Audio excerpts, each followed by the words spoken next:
Hello hello.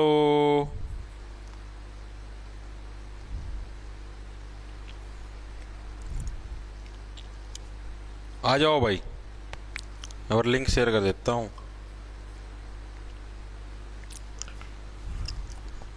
आ जाइए आ जाइए।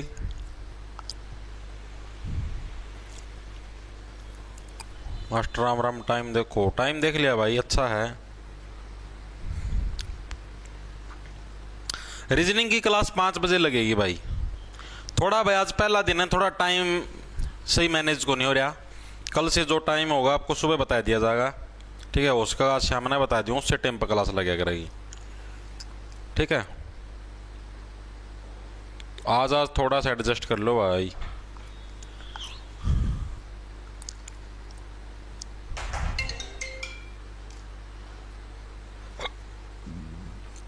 एक मिनट रुक जाओ भाई, अभी करते हैं शुरू।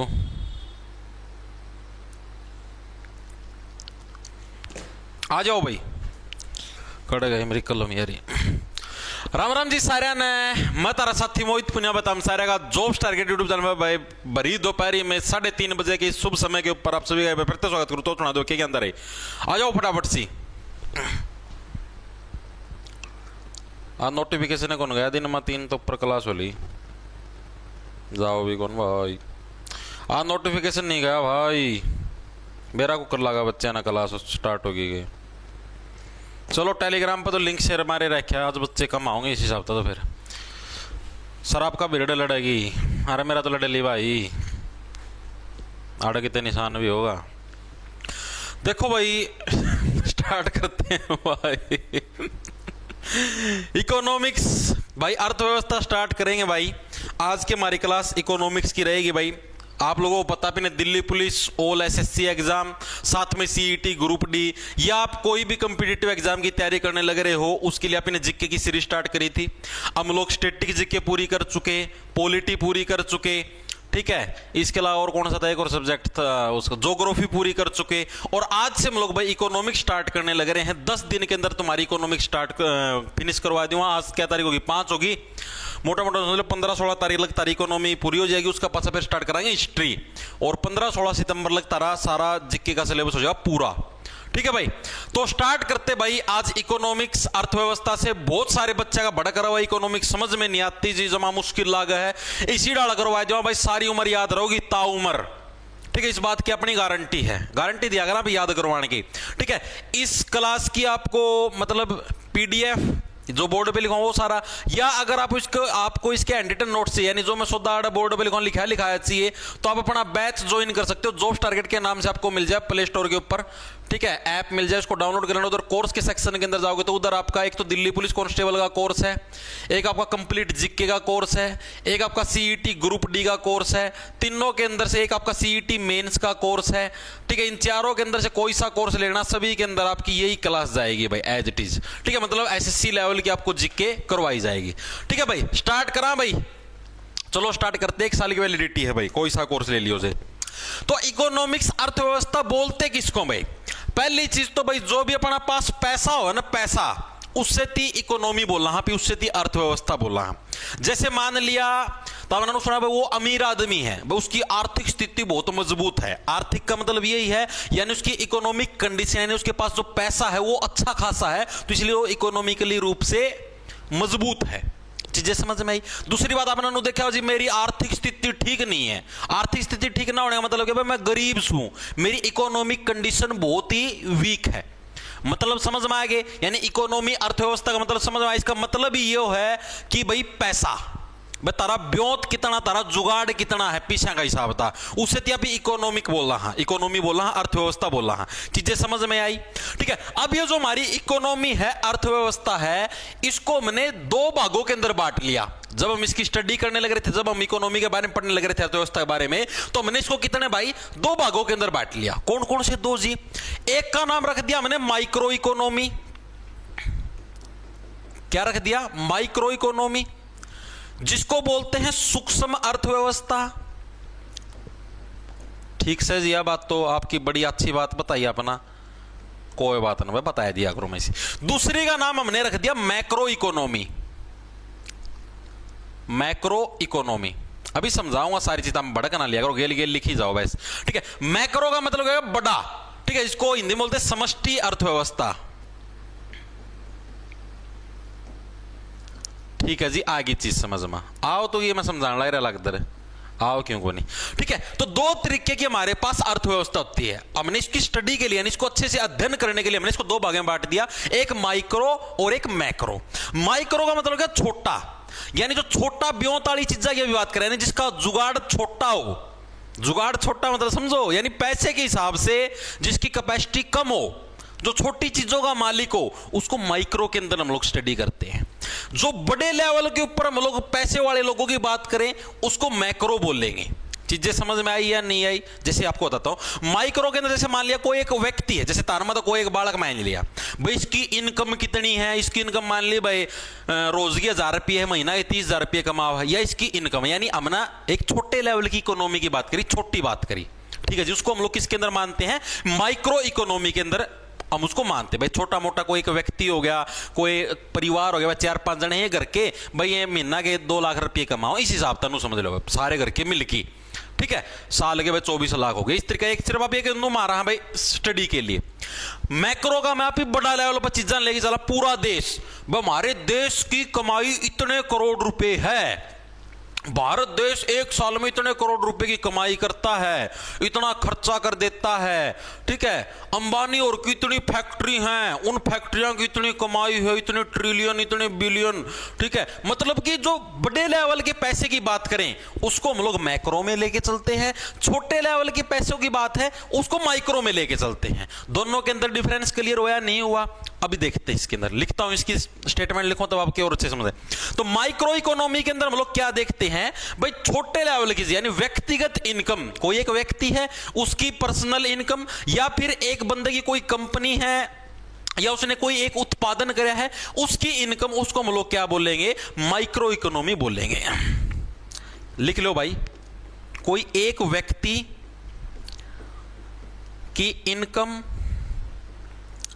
उसकी इनकम कितनी है, वो उत्पादन कितना करता है, मतलब कितना प्रोडक्शन करता है। जैसे मान लिया मैं हूं एक व्यक्ति, मैं मान लिया मैं रोज की 2 क्लास निकालने लग रहा हूं वीडियो में, तो यानी मेरी इनकम के रोज का मैं 2 क्लास में प्रोडक्शन करूं। एक कोई बड़ा चैनल है, मान लिया कोई बड़ा यूट्यूब चैनल जिसको ऊपर सब दिन क्लास चलना लाइव, वो बड़ी इकोनॉमी, बड़ी अर्थव्यवस्था है, वो दिन में 10-10 क्लास कड्डा है लाइव, अपना 2 कड्डा है, तो यानी कि अपनी छोटी इकोनॉमी, अपनी छोटी अर्थव्यवस्था है। बड़ी अर्थव्यवस्था वाला ज्यादा क्लास लिखड़ेंगे दिन में। चीज समझ में आई? तो वही चीज आ रहा है, यानी कोई एक व्यक्ति की इनकम, उसका उत्पादन, या फिर उसकी जो भी एक व्यक्ति की कोई पर्सनल कंपनी है वो, तो इन सब चीजों की स्टडी को हम लोग क्या बोलते हैं, इन्हीं सब चीजों की स्टडी को हम लोग माइक्रो इकोनॉमी बोलते हैं। के अध्ययन, अध्ययन का मतलब स्टडी को हम लोग क्या बोलते हैं, माइक्रो इकोनॉमी बोलते हैं। चीजें समझ में आई या नहीं आई? इतनी चीज दिमाग में घुस गई भाई? घुस गई जी। अब ये जो हमारी माइक्रो इकोनॉमी है ना, इससे रिलेटेड प्रश्न आता है एग्जाम के अंदर कि जो हमारी सूक्ष्म अर्थव्यवस्था माइक्रो इकोनॉमी, इसके पिता किसको बोला जाता है? भाई इसका पिता, ये बहुत बार आ चुका है पेपर के अंदर, तो इसका पिता बोला गया है एडम स्मिथ को। भाई इसका पिता किसको बोला गया है? Adam Smith. बहुत मोस्ट इंपॉर्टेंट है, अभी याद भी करो, टेंशन ना लो। एडम स्मिथ, या देखो स्मिथ का मतलब हो गया, देखो एडम स्मिथ, तो स्मिथ से क्या बन गया, सीमित। सीमित का मतलब कहता है लिमिटेड, यानी जो एक लिमिटेड अर्थव्यवस्था के बारे में स्टडी करवाई जिसने, उसका नाम था एडम स्मिथ, ठीक है। तो माइक्रो इकोनॉमी के जनक या पिता किसको बोला जाता है? एडम स्मिथ को बोला जाता है। बहुत बार एग्जाम के अंदर ये प्रश्न आया हुआ है। इनको आधुनिक अर्थव्यवस्था का जनक भी बोला जाता है, ये लाइन भी लिखो। एडम स्मिथ को ही क्या है? आधुनिक अर्थव्यवस्था, इसका मतलब समझ गए, यानी मॉडर्न जो हमारी इकोनॉमी है, इसका जनक भी इन्हीं को बोला जाता है। अर्थव्यवस्था का जनक भी बोलते हैं भाई, ठीक है। ये भी एग्जाम के अंदर बहुत बार आता है कि आधुनिक अर्थव्यवस्था का जनक किसको बोलते हैं, तो एडम स्मिथ को हम लोग आधुनिक अर्थव्यवस्था का जनक बोलते हैं, ठीक है जी। एक इनकी किताब भी है, और उस किताब का नाम है the wealth of nation. Exam के अंदर आता बहुत बार the wealth of nation. Wealth का मतलब क्या हो गया? संपत्ति, यानी वही अर्थव्यवस्था की बात होने लगी रही, तो अर्थव्यवस्था के अंदर तो एडम स्मिथ आएगा, ठीक है। यानी द वेल्थ ऑफ नेशन जो बुक है, इसके राइटर कौन है? हमारे एडम स्मिथ। ये चीज भी यहां पर लिखोगे, द वेल्थ ऑफ नेशन जो हमारी बुक है, ये भी एग्जाम के अंदर 2 से 3 बार आ चुका है। देखो भाई मैं तारती पहले बताऊं, बिना बात की चीज मैं को नहीं लिखवाया करूं। जोन सी चीज आज तक एग्जाम का मैं आइए नहीं या फिर जिसके आने की संभावना बिल्कुल जीरो में, वो लिखवाया है कौन करूं। सिर्फ काम की चीज लिखवाऊं तो किसी भी चीज को आप ये ना सोचिए भाई ये तो पेपर में पूछा है, नहीं पूछोड़ी चीजें करवाया करूं मैं सारी। ठीक है, इनकी बुक का नाम था। तो देखो अभी तक मैंने क्या पढ़ा, अर्थव्यवस्था के बारे में पढ़ा। अर्थव्यवस्था को मैंने 2 भागों के अंदर बांटा, एक को माइक्रो, दूसरी को मैंने मैक्रो। माइक्रो का मतलब छोटा, मैक्रो का मतलब बड़ा। ठीक है, माइक्रो का मतलब हो गया छोटे लेवल के ऊपर अगर हम अर्थव्यवस्था की स्टडी करते हैं। छोटे लेवल का मतलब जैसे भाई किसी एक पर्सनल को, एक व्यक्ति है, उसकी इनकम कितनी है, वो उत्पादन कितना कर रहा है, उसकी कंपनी कितनी है। ठीक है, यानी छोटे लेवल पर जो हम पैसे की स्टडी करते हैं, ठीक है, उसके ब्योत की, उसकी कैपेसिटी की स्टडी करते हैं, उसी को हम लोग क्या बोलते हैं, माइक्रो इकोनॉमी। माइक्रो इकोनॉमी के जनक किसको बोलेगा, पिता किसको बोलेगा, एडम स्मिथ। स्मिथ का मतलब है सीमित, यानी जो एक छोटी सोच, छोटी सीमित दायरे की सोच है। ठीक है, इनकी बुक का नाम है वेल्थ ऑफ नेशन और इनको आधुनिक अर्थव्यवस्था का जनक भी बोला जाता। तो ये चीजें आपको याद रखनी है। इतनी चीजें क्लियर हुई या नहीं, एक बार के लिए कमेंट करके बताओ सभी साथी। नेटवर्क इश्यू, इधर कोई नेटवर्क इश्यू नहीं भाई, यहां पर सही चलने लग रहा है। मेरे यहां पर कोई नेटवर्क इश्यू नहीं है भाई, नेटवर्क इश्यू आपके यहां पर मिलेगा भाई मेरे हिसाब से। इधर तो सब कुछ सही चलने लग रहा है भाई। ठीक है, ओके। अब इसी के अंदर हमारे पास आती है दूसरी अर्थव्यवस्था, जिसको हम लोग बोलते हैं मैक्रो इकोनॉमी। मैक्रो का मतलब क्या होगा, बड़ा। माइक्रो छोटा, मैक्रो का मतलब बड़ा, यानी जिसके अंदर हम लोग पूरे देश की अर्थव्यवस्था की बात करें। ठीक है, पूरे देश का उत्पादन, पूरे देश के खर्चे, ठीक है, अगर हम उनका अध्ययन करें तो उसको बोलते हैं मैक्रो। तो मैक्रो के अंदर क्या होगा, जिसमें पूरे देश के उत्पादन, इनकम, इनकम को हिंदी में आय बोलते हैं, इनकम, खर्चे आदि का अध्ययन करें।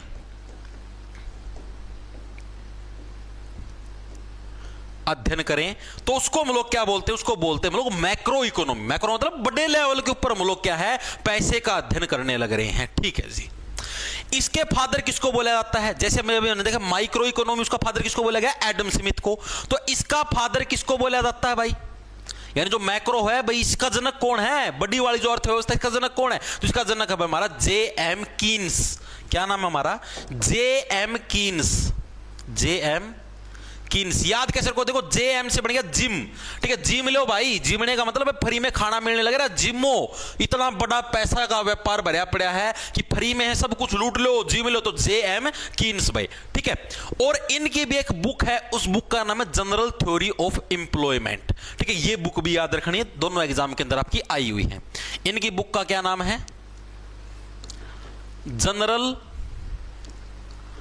Theory of employment. एम्प्लॉयमेंट का मतलब रोजगार, रोजगार की एक साधारण सी थ्योरी इन्होंने बताई।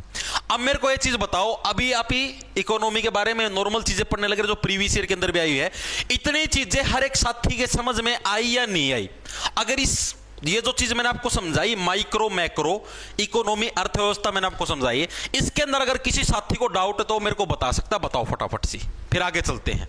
सर एमटीएस का भी पढ़ा दो, तो एमटीएस का भी तो कर सकते हो आप इससे। हाँ, जनरल थ्योरी ऑफ एम्प्लॉयमेंट। हाँ, आज वाली क्लास यूट्यूब पे रहेगी। आज तो अपनी पहली क्लास है ना इकोनॉमी की, आज वाली यूट्यूब पे रहेगी, कल से सारी बैच के अंदर जाएंगी।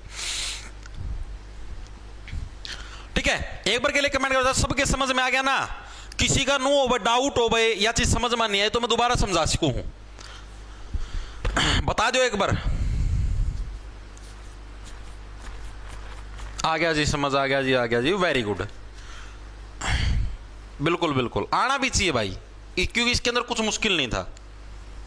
बिल्कुल ठीक है भाई, ओके। अब हम आगे चलते हैं। आगे क्या होता है भाई, आगे अब इतनी चीज आपके समझ में आ गई। अब क्या था, जो भी हमारी आर्थिक गतिविधियां होती हैं उसको मैंने 2 भागों के अंदर बांटा है। आर्थिक, आर्थिक का मतलब ये न समझो पैसे की बात, जहां पर आपको आर्थिक दिखे न समझो पैसे की बात होने लग रही है। आर्थिक गतिविधियों को हमने 2 भागों में बांटा है। अब देखो यहां पर एक डिफरेंस अभी आपको समझाऊं तब चीजें समझ में आई। आर्थिक गतिविधियों का मतलब क्या है? आर्थिक गतिविधियों का मतलब यह है कि पैसे का जो आदान प्रदान होता है ना, वो दो तरीके से होता है जो बड़े लेवल पर होते हैं। कौन से? एक तो सरकार के हाथ में पैसे का आदान प्रदान, सरकार बजट जारी करती, इतने करोड़ रुपए इस राज्य सरकार को दे दिए, सेंट्रल गवर्नमेंट करती है भाई इतने करोड़ रुपए इस स्टेट गवर्नमेंट को दे दिए, इतने करोड़ इस स्टेट गवर्नमेंट को दे दिए। यानी एक तो जो पैसे का आदान प्रदान करती है, गतिविधि का मतलब हो गया पैसे का आदान प्रदान, ठीक है। एक तो पैसे का आदान प्रदान कौन करती है? केंद्र सरकार करती है, ठीक है जी। दूसरा पैसे का आदान प्रदान होता है मार्केट में, समझते हो? मार्केट में शेयर बाजार हो गया, या और कंपनियों का जो मार्केट है, यहां पर इस कंपनी के ऊपर मैंने इतने शेयर इस कंपनी खरीद ले, इस कंपनी के इतने शेयर मैंने खरीद ले, यहां पर बेच दिया। मतलब एक मोटे लेवल पर पैसे का आदान प्रदान एक तो मार्केट में होता है, बाजार में हम लोग चीजें खरीदते भी हैं, बेचते भी मार्केट के अंदर। और दूसरा जो बड़े लेवल पर पैसे का आदान प्रदान होता है, कहां पर? हमारा केंद्र सरकार के अंदर होता है, जो कि सेंट्रल गवर्नमेंट होती है, जो भी सरकार है वो अलग अलग स्टेट को पैसे देती है। चीजें समझ में आई? तो यानी आर्थिक गतिविधियां हमारी कैसे दो भागों के अंदर बटी हुई होती है। कौन कौन से दो भाग हैं? एक का नाम है सेंट्रली प्लान्ड, सेंट्रली प्लान्ड, ठीक है। सेंट्रली का मतलब है केंद्र सरकार, ठीक है, यानी कि जो केंद्रीकृत योजनाबद्ध हो, केंद्रीकृत योजनाबद्ध, यानी केंद्र सरकार जिसके अंदर योजना बना बना के पैसे देती है। जैसे यह योजना बना दी, बेटी बचाओ बेटी पढ़ाओ, इतने इतने हजार रुपए दिए जाएंगे, इतने इतने लाख रुपए दिए, इतने करोड़ का बजट पास कर दिया, ठीक है। ये हर घर पीएम कुसुम योजना चला दी, इसके चल ट्यूबवेल के कनेक्शन दे दिए फ्री में, ठीक है। वो सोलर वाली वो बैटरी दे दी फ्री में, यानी कि योजनाबद्ध तरीके से पैसे का आदान प्रदान होने लग रहा है। तो इसको कौन कंट्रोल करता? हमारी सरकार कंट्रोल करती है, ठीक है जी। इतनी चीजें एक बार समझनी है मोटी मोटी, ठीक है। ये बहुत इंपॉर्टेंट कंसेप्ट है, तभी आपको आगे की चीजें समझ में आएंगी, और ये चीजें पेपर के अंदर भी आती हैं। अब जैसे आया हुआ माइक्रो इकोनॉमी के पिता कौन है? Adam Smith. अगर पढ़ रखा तो कर दोगे, नहीं पढ़ रखा तो देखते रहोगे, ठीक है। तो वेल्थ ऑफ नेशन किसकी किताब है? एडम स्मिथ की, ये आते हैं पेपर के अंदर, ठीक है। तो इतनी चीजें, एक तो हो गया हमारा सेंट्रली प्लान्ड, दूसरा होता है हमारा मार्केट। मार्केट, मार्केट के अंदर भी क्या हमारे पैसे की गतिविधि होती है। आर्थिक का मतलब भी क्या हो गया? हमारा इकोनॉमी, यानी जिसको हम लोग पैसा बोलते हैं, ठीक है। यानी मार्केट के अंदर भी हमारे पैसे का आदान प्रदान होता है, और सेंट्रल गवर्नमेंट जो योजनाएं बनाती है उसके अंदर भी हमारे क्या पैसे का मेनली आदान प्रदान होता है, ठीक है। और मार्केट के अंदर मेनली कौन करता है पैसे का आदान प्रदान? नॉर्मल व्यक्ति, आम आदमी क्या है? नॉर्मल व्यक्तियों द्वारा हमारा आदान प्रदान होता है। मार्केट के अंदर नॉर्मल व्यक्ति करता है। अब आप सब्जी लेने जाते हो, वो भी तो एक मार्केट है। आप आम आदमी हो, नू तो कौन भाई सिर्फ अंबानी है सब्जी ले आओगा तो हमको ले आ सकते, ले आ सको ना। तो यानी कि जो नॉर्मल व्यक्ति जो आदान प्रदान करते हैं उसको बोलते हैं मार्केट, ठीक है। और जिसके अंदर सरकार योजनाएं बना बना के पैसे का आदान प्रदान करे उसको बोलते हैं सेंट्रली प्लान। तो हमारी आर्थिक गतिविधियां क्या है? मैंने दो भागों के अंदर बांटी, दो तरीके से हमारे देश के अंदर पैसे का आदान प्रदान होता है, या तो सेंट्रल गवर्नमेंट करती है या फिर आपका क्या है बाजार करते हैं, ठीक है। दोनों चीजें क्लियर होगी। अब हम इसके अंदर आगे चलते हैं। हमारी अर्थव्यवस्था कितने टाइप की होती है? यह बड़ा अच्छा प्रश्न है, और बड़ा ही मतलब आपको मजा आएगा इस चीज के अंदर। जो हमारी अर्थव्यवस्था, जो हमारी इकोनॉमी है, इकोनॉमी है जो हमारी अर्थव्यवस्था है, वो हमारी कितने टाइप की है? तो हमारी जो अर्थव्यवस्था होती है वो मेनली आपकी तीन टाइप की होती है। अभी आपने जैसे बहुत सारे वर्ड सुने होंगे, पूंजीगत व्यय, पूंजीगत प्राप्तियां, ठीक है, समाजवादी, पूंजीवादी, मिश्रित, ये क्या चीजें, ये भी आपको सिखाऊंगा, ठीक है। अभी याद करवा दूंगा, आजीवन तारे याद रहोगे। तो तीन टाइप की हमारी इकोनॉमी कौन कौन सी होती है, अब हम इसके बारे में बात करेंगे भाई, ठीक है। जमा छोटी छोटी हैं, एक झटका में याद होगी, क्योंकि तो हमने कदे पढ़ी कौन जैत कौन तरह याद होती। मैक्सिमम बच्चे डरजिया हैं, ओ इकोनॉमिक्स पता नहीं क्या कुछ है, ऐसा कुछ भी मुश्किल नहीं। इकोनॉमिक्स सबसे आसान चीजों के अंदर आती है, सिर्फ पैसे का आदान प्रदान है और कुछ भी नहीं है। थोड़ा ध्यान से समझोगे तो इजीली समझ में आ जाएगा, ठीक है। पहला जो भाग उसका नाम है कैपिटलिस्ट। कैपिटलिस्ट जिसको हम लोग बोलते हैं पूंजीवाद। क्या बोलते हैं जिसको? पूंजीवादी भी बोल देते, पूंजीवादी बोल देते, मर्जी आपकी क्या बोल लोगे, पूंजीवादी। ये क्या चीज होती है? जब मैंने कैपिटलिस्ट बोल दिया, पूंजीवादी बोल दिया, ये क्या चीज आपको बताता हूं। ऐसी चीजें जिसमें सरकार का कोई रोल नहीं होता, ऐसी अर्थव्यवस्था जिसमें क्या सरकार का कोई रोल नहीं होता, उसको हम लोग बोलते हैं कैपिटलिस्ट, यानी पूंजीवादी अर्थव्यवस्था। कैसे जी? जैसे एग्जांपल देके बताओ। अब आपको बताता हूं। जैसे मैंने गाड़ी ली, मैंने कोई भी गाड़ी ले ली, मैंने मोटरसाइकिल ले लिया, मैंने फोन ले लिया, ठीक है। उस फोन के अंदर सरकार का क्या योगदान है? सरकार ने तो कौन मैं मेरे रुपये दिए हैं, बजा मोहित ले तेरे दे वहां 1 लाख रुपए, जा तो एप्पल वाला फोन लिया तो कौन नहीं। पर मैं अगर लाता हूं तो मैं मेरी मेहनत की कमाई से, मैं चाहे मजदूरी करता हूं चाहे मैं कुछ भी करता हूं, मैं मेरे रुपया का लाऊंगा, मानो यह बात।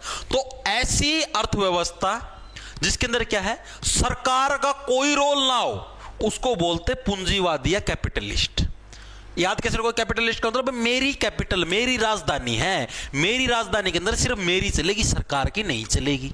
कैपिटलिस्ट का मतलब कैपिटल हो गया, मेरी कैपिटल है, मेरी राजधानी, उसके अंदर क्या है, सिर्फ मेरी चलेगी, सरकार की नहीं चलेगी। तो यानी क्या बोलेंगे भाई, कैपिटलिस्ट के अंदर क्या है, इसमें सरकार का कोई रोल नहीं होता, इसमें सरकार का नो रोल, कोई रोल नहीं होता। ठीक है जी, यानी ऐसे पैसे की अर्थव्यवस्था, ऐसा मतलब पैसा जिसके ऊपर सरकार का कोई रोल ना हो। मैं जो पैसे को, इसमें सरकार का क्या रोल है, कोई रोल नहीं भाई। अगर मैं सरकारी जॉब करता हूं तब मैं उसको मानो उसके अंदर सरकार का रोल है, और उसके अंदर भी ये है भाई जॉब करूं मैं तो मेहनत करूं, मेहनत करके कमाऊं, नो थोड़े मैं सरकार में फ्री फंड मा देवा है, मानो यह चीज। तो यानी उसका मतलब है कैपिटलिस्ट पूंजीवादी, जिसमें सरकार का कोई रोल नहीं होता। ठीक है जी। सेकंड हमारी अर्थव्यवस्था होती है सोशलिस्ट, जिसको बोलते हैं समाजवादी। और समाजवादी का मतलब क्या, जो समाज के लिए जो आप काम करते हो, यानी समाज के लिए आप पैसा, आपने रोड बनवा दिया, आप अपना पर्सनल रोड थोड़ी ना होगा तारा, ये कितने नेशनल हाईवे जावा है, तारा घर का रोड थोड़ी है ना है, बताओ रोक की खड़े या कुछ भी करो, सरकार ने बनाया है, पूरे देश के लिए हो, कोई भी उसको यूज कर सकता है।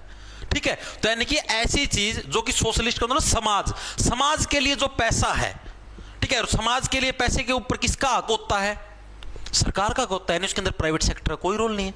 अब सरकार सड़क बनाने लगे, मैं कहूं ना मेरी सड़क से मेरा पीछा था बनी, तेरा मेरा एकला पीछे तक बने, बट टैक्स मैं भी भरो हूं, ताम भी भरो, कोई और भी भरा, कोई दिक्कत को नहीं, लेकिन टैक्स तो सारे ने मिलके भरा, सबका पैसा मिलके लगा है। ठीक है, तो यानी क्या तुम्हारा अकेले का पैसा नहीं, यानी जिसके अंदर प्राइवेट सेक्टर का जीरो रोल हो, मतलब जैसे मैं हूं या आप हो, कोई पर्सनल व्यक्ति है, उसका जीरो रोल है, सारा रोल सिर्फ सरकार का है, समाज के पैसे के ऊपर सिर्फ सरकार का रोल होता है। ठीक है, तो यानी कि हमारा समाजवादी किसको बोलेंगे, इसमें प्राइवेट सेक्टर का नो रोल, कोई रोल नहीं होता भाई इसमें प्राइवेट सेक्टर का। ठीक है, सारा काम सरकार के हाथ में होता है। ठीक है जी। तीसरे नंबर पे आती है हमारे पास मिक्स्ड अर्थव्यवस्था। मिक्स्ड को हिंदी में क्या बोलते हैं, मिश्रित अर्थव्यवस्था। भाई इसके अंदर हम लोग किन चीजों की बात करते हैं, इसके अंदर हमारी कैपिटलिस्ट और सोशलिस्ट, यानी कि सरकार वाली चीजों की भी और प्राइवेट सेक्टर वाली चीजें दोनों मिलके काम करती हैं, उसको हम लोग मिश्रित अर्थव्यवस्था बोलते हैं।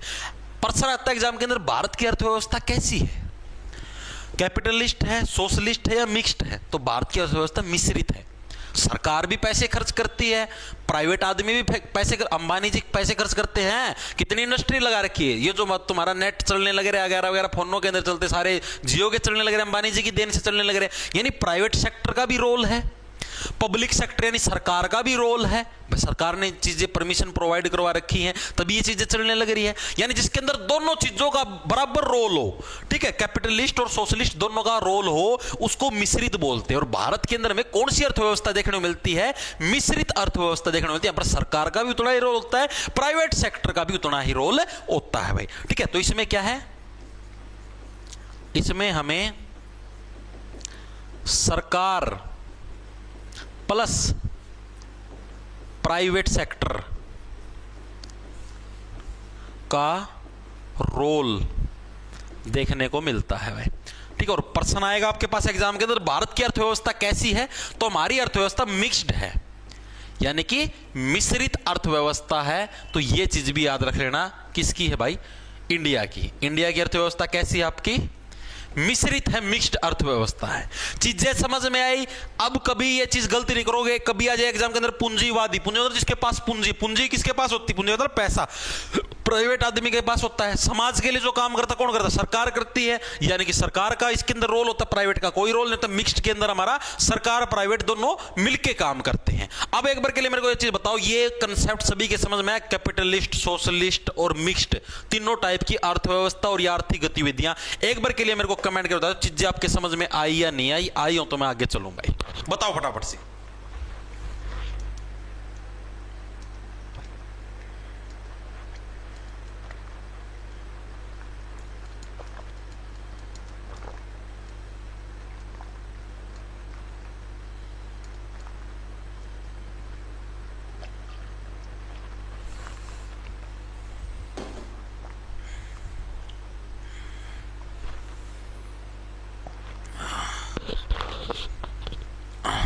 हाँ हाँ बिल्कुल।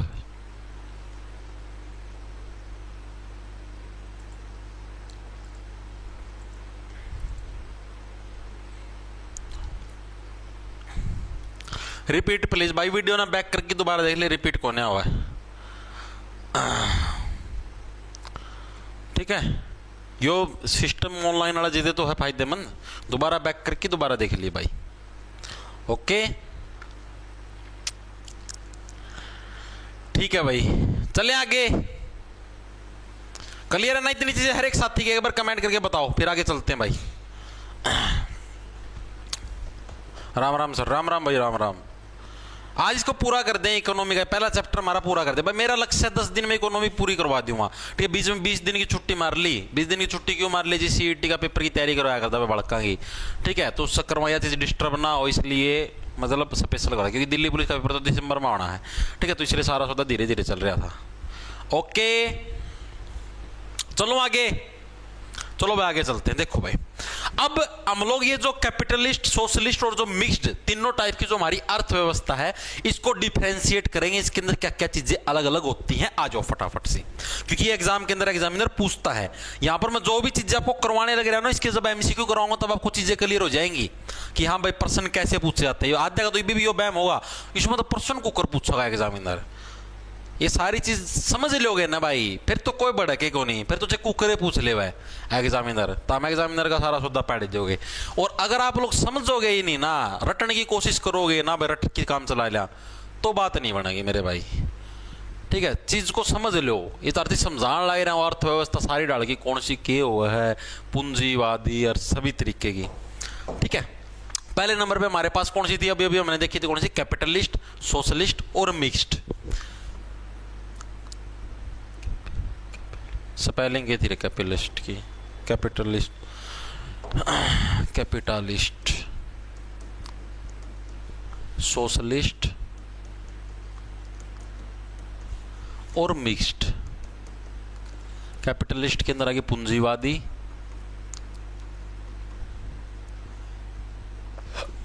समाजवादी और मिक्स्ड हो गई हमारी मिश्रित।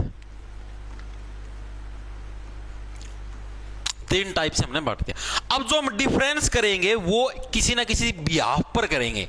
किस बिहाफ पर आप लोग डिफरेंशिएट करोगे? पहले नंबर पे आता है हमारे पास ओनरशिप। ओनरशिप का मतलब होगा स्वामित्व।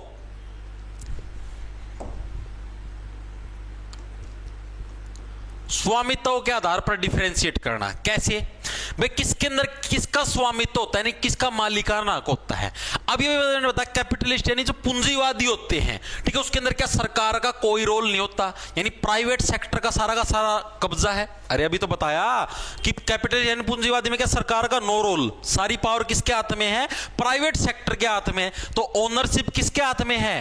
प्राइवेट सेक्टर के हाथ में भाई। यानी कोई भी आम व्यक्ति है जिसके पास पैसा है तो उसका सारा रोल होगा कैपिटलिस्ट।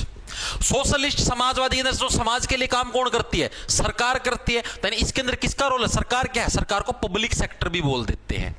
ठीक है, कई बार एग्जाम के अंदर पब्लिक सेक्टर लिखा जाए तो कंफ्यूजन मत हो जाना। पब्लिक सेक्टर किसको? सरकार को पब्लिक सेक्टर भी बोल देते हैं। यानी पब्लिक सेक्टर का सारा, यानी पब्लिक होगी जो पूरा हमारा मतलब कि देश हो गया, उस पूरे देश का उस संपत्ति के ऊपर अधिकार है, कोई एक व्यक्ति की नहीं है।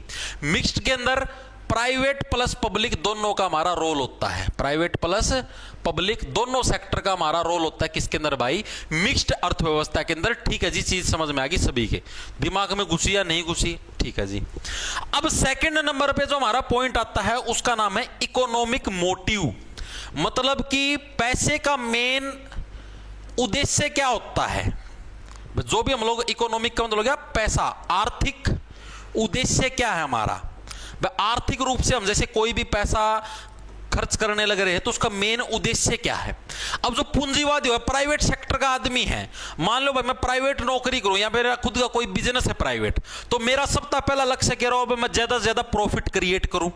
मेरा लक्ष्य यही रहेगा। कोई भी होता, हम भी अगर मान लो कोई प्राइवेट बिजनेस करना चाहो या कोई भी फैक्ट्री खोलो, कुछ भी करो प्राइवेट, अगर तुम खुद का काम तारा, लक्ष्य यही रहेगा मैं ज्यादा से ज्यादा क्या है? प्रॉफिट कमाऊं। ठीक है, तो यानी कि प्राइवेट सेक्टर का मेन रोल क्या रहता है हमारा? प्रॉफिट कमाने का। भाई हमारा मेन उद्देश्य क्या है, हम प्रॉफिट कमाएं इकोनॉमिक रूप से, हमारा मोटिव, हमारा उद्देश्य क्या, प्रॉफिट कमाना, ठीक है जी। सरकार का मेन उद्देश्य क्या होता है, समाज की सेवा करना। सरकार का नो कौन बस सड़क बना दी तो इसका मतलब कि प्रॉफिट मिला, नो, समाज कल्याण होता है। ये बातें सिर्फ किताब में लिख रखी है, मेन उद्देश्य होता है पैसा कमाना, सरकार का भी ये रोल हुआ है, ठीक है। समाज कल्याण ये सिर्फ किताबों में पढ़ाया जाता है, समाज कल्याण।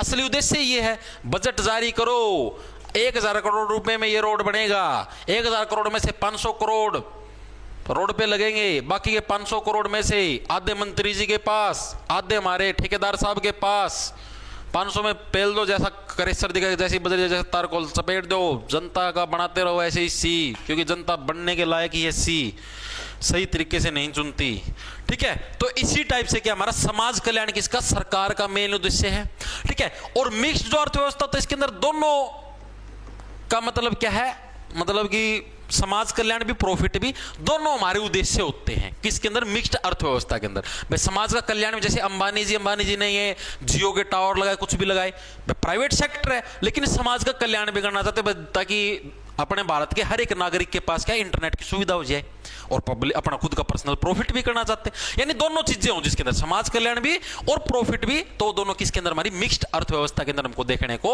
मिलते हैं। चीजें समझ में आई।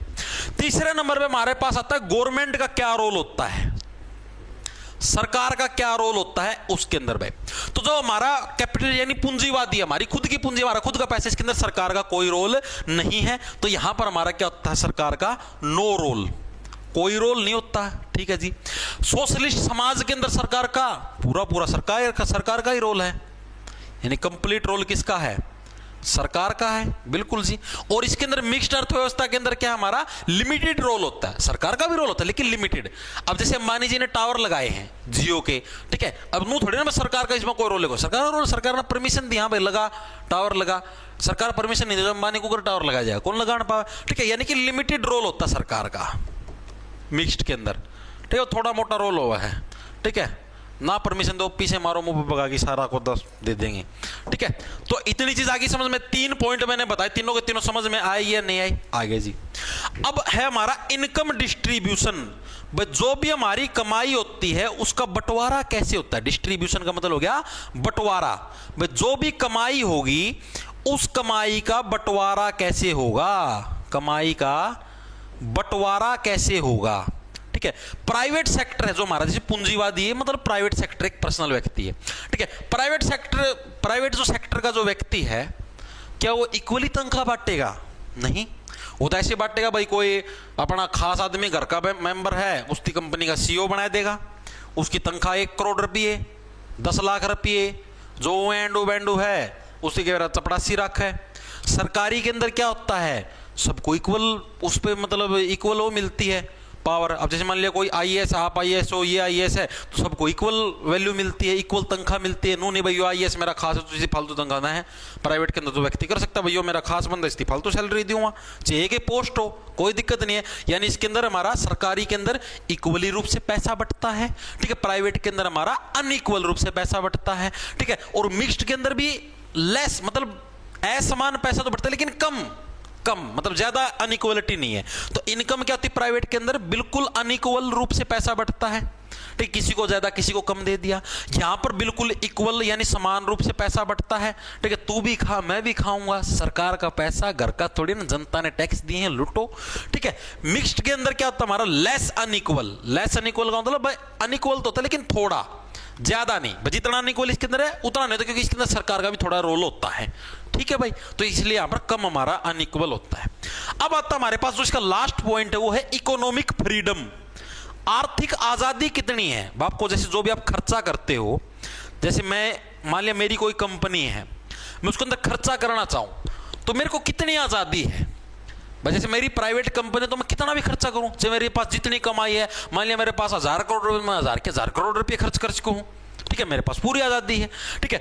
और इकोनॉमिक्स मतलब फ्रीडम का मतलब ये भी है भाई, आपको जैसे फैक्ट्री लगानी है, जैसे मान लिया मेरे पास 1000 करोड़ रुपए है, मैं आड़ फैक्ट्री लगाना चाहूँ मैं आड़ लगा लो, उड़ा लगाना चाहूँ उड़ा लगा लो, मेरे को पूरी आजादी है, ठीक है। सरकारी सेक्टर के अंदर आपको पूरी आजादी नहीं होती, वहां पर तो सरकार क्या आते हैं, सारी हर जगह आपको पारित करवाना पड़ेगा, प्रधानमंत्री जी के साइन, मुख्यमंत्री जी के साइन, 100 साइन करवाएंगे जिस जगह की में प्रोजेक्ट बनेगा, ठीक है।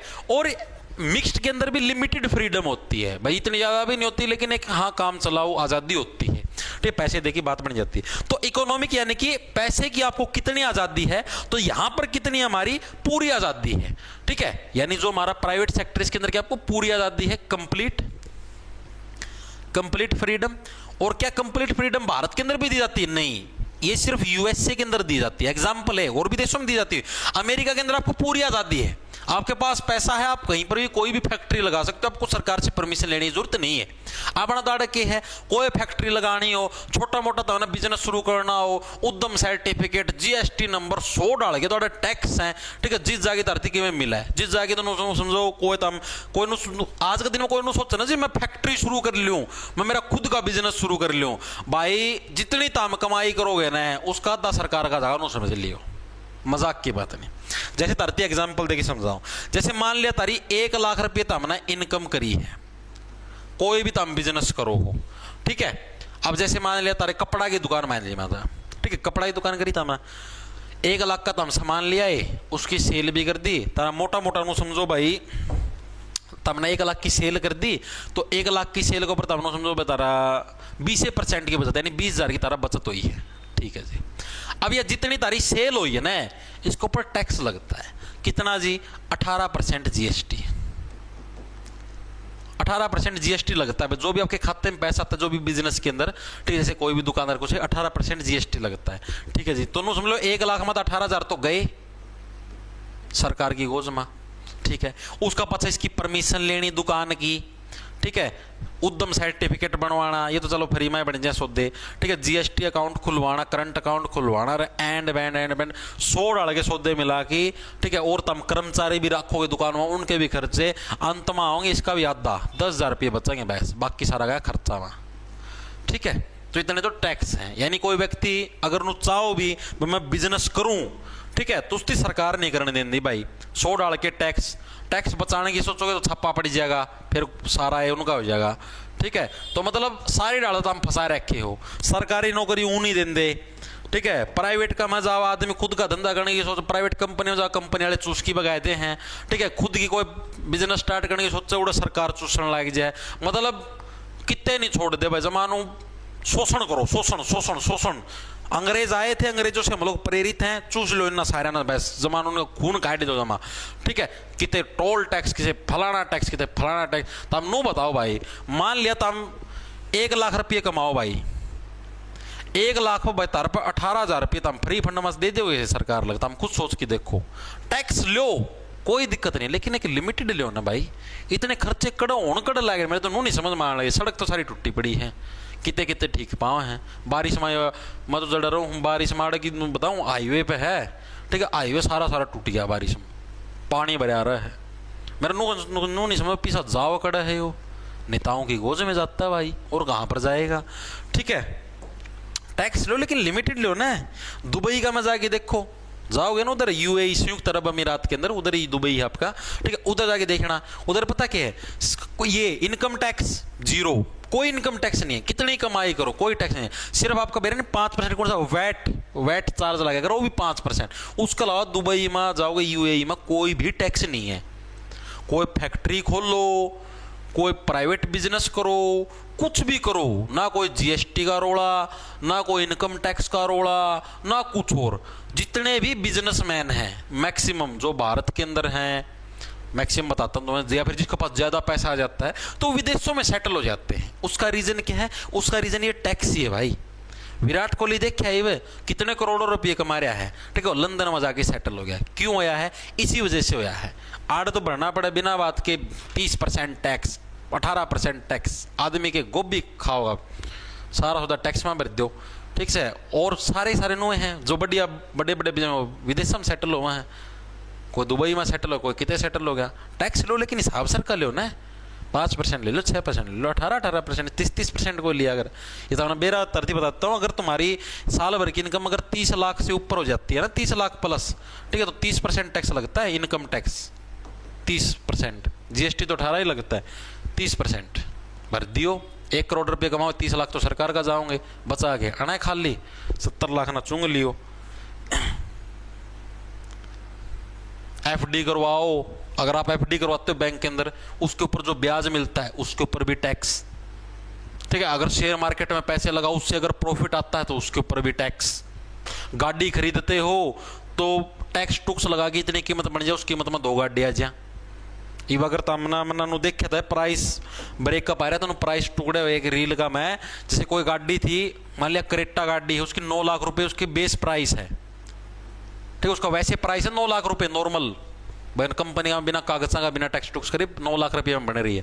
फिर इसके ऊपर मेरा नहीं क्या % जीएसटी है, मेरा नहीं कितना % है। फिर एक SGST मतलब स्टेट जीएसटी, सेंट्रल गवर्नमेंट का जीएसटी, CGST हुआ है। फिर इसका ऊपर रोड टैक्स, फिर इसके ऊपर RTO टैक्स, फिर इसके ऊपर दारा यो क्या नाम है फास्टैग फूस्टैग, ये लो 500,000 रुपये के, कुल मिला के सारे टैक्स टुक्स मिला के 9 लाख रुपये, मतलब लगभग 7 लाख का करीब बन जाए। फिर यह गाड़ी पड़ा तारा 16 लाख की, भर लो टैक्स। ठीक है, तो कंप्लीट फ्रीडम किसके अंदर है हमारी, इसके अंदर यूएसए के अंदर आपको मिलती है भाई।